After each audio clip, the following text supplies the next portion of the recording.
Good afternoon, everyone. Welcome into a new episode of Capitol View, a weekly webcast brought to you by the Daily Journal and djournal.com. Brad Locke here with you.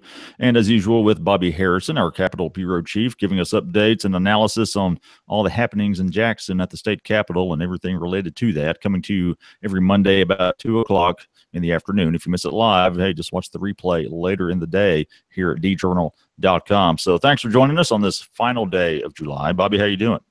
All right, Brad, how you doing? Well, I didn't have to sit out in the sweltering heat at the Neshoba County Fair like you did last week. So, that sounds fun for some people. It was pretty warm. At least I could say. I wish I could say I've heard some good speeches, but generally they've been panned as average at best. Not very inspiring and kind of disjointed. But we did have the speeches last week at the Neshoba County Fair, the annual political speakings. Well, it's not an election year, Bobby, so people not bringing their A game, I guess. Although I guess Tate Reeves and Jim Hood brought their B game, at least. I mean, they did kind of sound like they might be running for office, which they might be, of course, in 2019. We've talked about this before. Those are very possibly going to be opponents in the 2019 gubernatorial campaign. Now, we got a long way to get there. We got the primaries at some point, too, but those seem like the front runners. And Jim Hood did say that he's at least considering running, isn't he? He did. He's, of course, sole elected statewide Democrat in Mississippi, the Attorney General, and he's in his fourth term as Attorney General. And there's been pressure put on him before to run for governor, and he has rebuked that pressure and stayed as AG. But the conventional wisdom is that this year he's going to in 2019 he's going to bite the bullet and finally run for governor. And it'll be, I think most people think there's a better and even chance, that he will be the Democrats' gubernatorial candidate in 2019. And of course, everybody knows Lieutenant Governor Tate Reeves. It'd be the biggest shock in recent years in Mississippi politics if Tate Reeves doesn't run for governor in 2019. Of course, Phil Bryant, the incumbent governor, is term limited and can't run for re-election. Right. Yeah. And Jim Hood mentioned, quote, disgruntled Republicans who encouraged him to run, Bobby. And that could be obviously a big factor. And I mean, not all Republicans are big Trump supporters. And of course, Phil Bryant is a big Trump supporter. So I'm sure there's some discontent with Phil Bryant and Tate Reeves, who is in line with the Trump supporters as well. So Bobby, between that and the fact that Hood doesn't, maybe it's partly a nature of what he does. He doesn't have to get too political all the time, but doesn't maybe give the perception of being your quote unquote typical liberal, as Bryant and others might define him. That's right. He's from our neck of the woods. Matter of fact, he still lives in Houston, Texas. He moved. He took a lot of flack for you. Did I say Texas? I'm sorry. He still lives in Houston, Mississippi. And he took a lot of flack a few years ago when he moved up. He opened a satellite office, Attorney General's office in Houston, so he can work from Houston. He spends his time between Jackson and Houston, so he's viewed as sort of a rural, just sort of who he is, Mississippian. He likes to hunt and fish, and he seems comfortable in his own skin. But he is a Democrat, and in recent years, Democrats have not had much success running for governor in Mississippi. And most expect that he does run, though he will be the best candidate Democrats had since Ronnie Musgrove won in '99 and then was defeated by Haley Barbour in '03. So we'll see. At the Neshoba County Fair, he touched on his familiar themes. He criticized the legislature led by Lieutenant Governor Tate Reeves for cutting taxes for corporations while cutting state agencies that provide a lot of services for the needy, such as the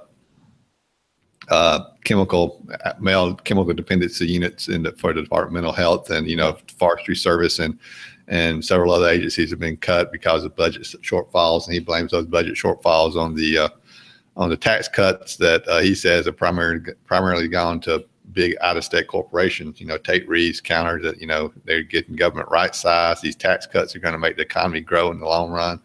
And so that'll be the debate going into 2019 if Hood is the candidate. Even if Hood's not the candidate, that's going to be the debate going into 2019. But most people hope, most Democrats anyway, hope that Hood's making that case. How would you characterize their respective speeches, Bobby? I'm going to take you back to like high school. Compare and contrast. Tate Reeves. Well, Tate Reeves kind of made it more, quote, personal, and Jim Hood actually went out of his way to say it's not personal. Yeah, well, Hood made his, he criticized the legislature for what we talked about a few minutes ago about the tax cuts and cuts to state agencies, but he never mentioned anybody by name. 2 minutes after Tate Reeves was on the stage, he was mentioning Jim Hood by name. He said that, he said that he thought the Attorney General wasn't seeing straight, was bleary-eyed because of all the heat, and he urged people to give him some liquid that he must be dehydrated. So he made it up. He went after Hood from the onset, and that's kind of Tate Reeves' style. He doesn't back away from a fight. Of course, Jim Hood doesn't either, but he comes across kind of more sort of a good old boy, if you will, as he makes his arguments. Truth be known, and I'm one to speak because people watch this a podcast on a regular basis will attest to the fact I'm not a great public speaker, but I don't purport to be. But neither is Tate Reeves or Jim Hood. Jim Hood sometimes kind of goes around the bend to make his point and gets off topic. Tate Reeves is kind of comes off as as kind of confrontational and mad, if you will, when he makes speeches. His jokes often fall flat. Interesting thing, Brad, it shows something about the two candidates. Tate Reeves has a prepared text that, he reads from and doesn't vary from hardly any, if he ever does. I don't know if Jim Hood's ever had a prepared text in his life. He just gets up there and talks and I tweeted Saturday that that the Neshoba County Fair proves that that you don't have to be a great public speaker to be a success in Mississippi politics, because there would be good public speeches at this year's fair. As a matter of fact, I tweeted that the best speaker on the fairgrounds, there's a kid from Hattiesburg named Jerry Adams, and I may have gotten that name wrong. But he's at Ole Miss, Jerry Adams. And while at Hattiesburg High, he was national debate champion, and he was he was leading when the Initiative 42 was on the ballot, the education initiative to change the Constitution. He was who the Initiative 42 supporters selected to do the public forums and make the case for Initiative 42. And he debated against legislators, other public officials that's been doing this for years. And he general consensus was he held his own and done better. And, he might've been the best public speaker at the fair last week, but of course he wasn't on the agenda to speak, because he's, as I said, he's at Ole Miss studying, working on his bachelor's degree. He's just a young kid, probably 20 years old, but we'll see what he does in the future if you and I live long enough. Well, maybe he should charge for consulting for ahead of the election, so Jim and/or Tate can use him to their advantage to make better campaign speeches. Who else? Well, I guess we had several other people speak, Bobby, including Phil Bryant. I wanted to talk about him for sure, and if you want to talk about whoever else spoke, but Phil Bryant, he's in his second term, like you said, he can't run for a third term per the state constitution term limits.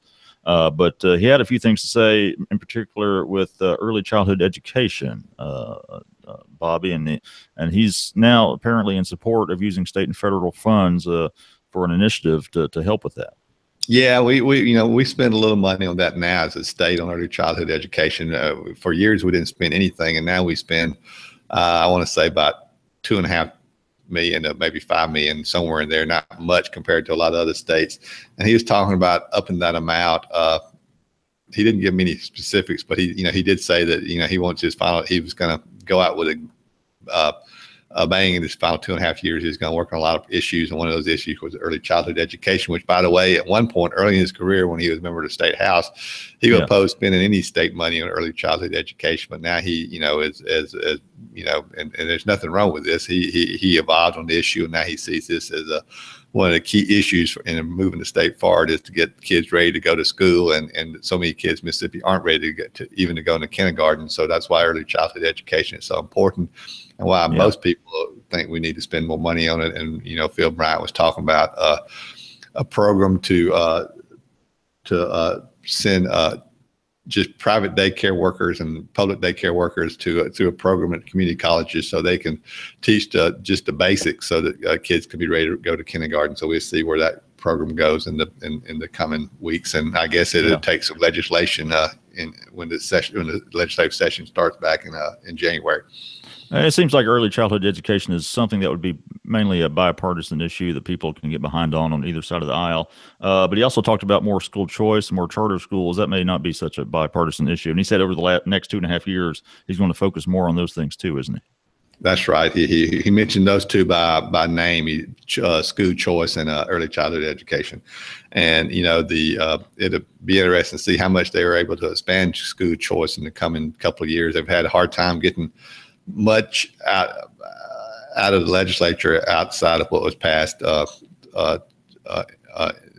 couple of years ago. It seems that the House in particular doesn't want to go much further in expanding school choice in Mississippi, which right now, we have a more expansive charter school law, and we'll see if that, right now I think we have 2 or 3 charter schools in Jackson. And I think there's some applying in other parts of the state. We'll see if the charter school board approves those for the coming school years. What's some other news that we heard last week? Bill Stone, Senate minority leader here in Mississippi from District 10 up around Holly Springs in that area.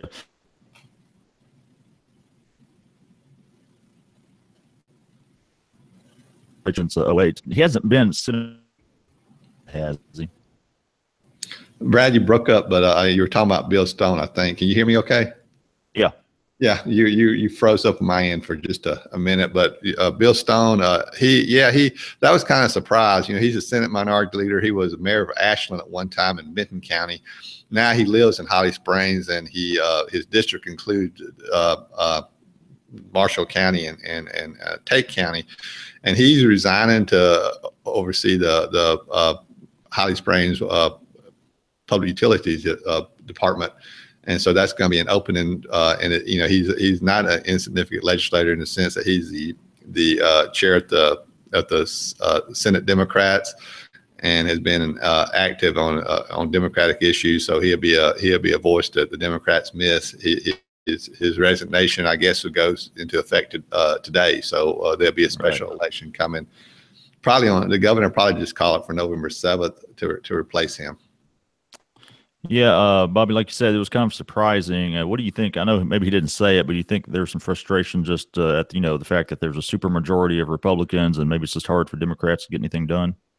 Yeah, and I just think he saw an opening. I mean, he said it when he was mayor of Ashland. He oversaw the utilities, and he enjoyed doing that and felt he had a lot to offer to his new hometown of Holly Springs. And the mayor, Kelvin Buck, who was a former member of the state house, sort of offered him that job, and he ended up taking it. So, I mean, I think a combination of some frustration on his part with the legislative process, but also seeing a new career path for him, and he took that. The interesting thing in this, Brad, is that he, in the last election, he was thrown into a district with Steve Hale, another Democrat from Senatobia. And at the time, Bill had the opportunity to stay in Benton County and run in his old district, or move into the new district, which he did in Marshall County. He did that, beat Steve Hale. He ran against another Democrat and beat him. So now, Steve Hale saying, if you're going to resign, before the 2-year mark was up in the legislature, I wish you would have done that and let me run for re-election unopposed, or not facing a Democrat. But now, in effect, 2 Democrats were lost in that seat, Steve Hale and Bill Stone. Well, good stuff as always. You can read Bobby's stories in the Daily Journal and at djournal.com, and follow Bobby on Twitter at BobbyHarrison9. That'll do it for this episode of Capitol View. Again, coming to you each Monday about 2 o'clock live at djournal.com. If you don't catch it live, watch the replay later in the day. So that's it for Bobby Harrison. I'm Brad Locke. See you next time.